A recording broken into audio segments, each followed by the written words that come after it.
கோவை மக்கள் நல்லுறவு நலச்சங்கத்தின் 13ஆம் ஆண்டு துவக்க விழாவை முன்னிட்டு பல்வேறு துறைகளில் சாதனை படைத்த சாதனையாளர்களுக்கு விருதுகள் வழங்கும் விழா நிகழ்ச்சி நடைபெற்றது.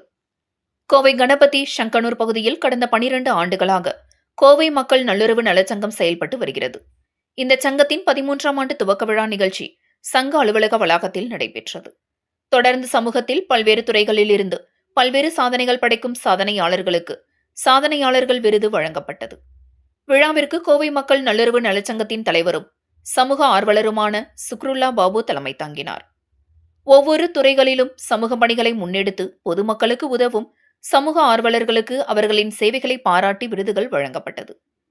இந்த நிகழ்ச்சியில் கோவை மக்கள் நல்லுறவு நலச்சங்கத்தின் துணைத் தலைவர் விஜய் விநாயக், துணை செயலாளர் சதீஷ்குமார், ஒருங்கிணைப்பாளர் அப்துல் ரஹ்மான் மற்றும் சரவணன், மொஹரூர் பாஷா, ஜிடி ஜாபர் அலி, தாஜ் முகமது, அப்துல்லா, ஓமர் ஷெரீப், லோகேஷ், ஜெயன், சீனிவாசன், ஷாஜகான், எம்ஐ முகமது அலி, ஹாஜியார் மற்றும் அரசு பள்ளி ஆசிரியர்கள், மக்கள் நல்லுறவு நலச்சங்கத்தின் உறுப்பினர்கள், செயல் வீரர்கள், ஆட்டோ நண்பர்கள், மதிமுக ஷாஜகான் மற்றும் முன்னேற்றக் கழகம் அக்பர் ஷெரீப், தளபதி பாபு, நியூ கிரெசன்ட் பள்ளி ஆசிரியர்கள் என பலரும் கலந்து கொண்டனர் என்பது குறிப்பிடத்தக்கது.